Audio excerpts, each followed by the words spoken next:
অতিরিক্ত ব্যথা আছে, ঘাড়ে ব্যথা আছে, পইরা যাওয়া ব্যথা, হোঁচটের ব্যথা, ও বাবা প্রবাসের থেকে অনেক লাখ লাখ টাকা আনছেন, মা বাবা খুশি না? কেন খুশি না?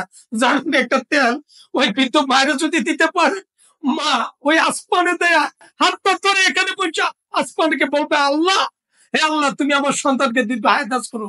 এই তেলটা দেওয়ার পরে মা, কঠিন বৃদ্ধ মা, অতিরিক্ত ব্যথার যন্ত্রণায় গিরায় কামড়ায় চাপায় শুলায় মাজার ভিতরে উঠতে বসতে পারেন না।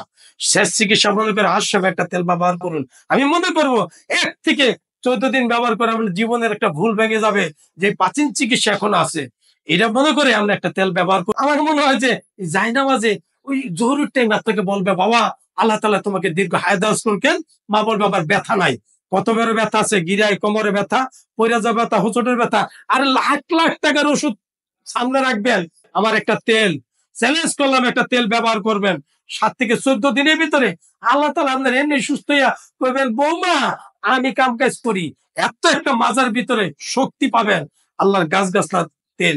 বাতের ব্যথা আছে, কোমরে ব্যথা আছে, হাঁটুতে ব্যথা আছে, পইরা যাওয়া ব্যথা, সুরানি ব্যথা, গাইয়ানি ব্যথা আছে, একটা তেল ব্যবহার করেন। আশরাফা, মনে রাখবেন, নকল হইতে সাবধান। আশরাফা একটা তেল।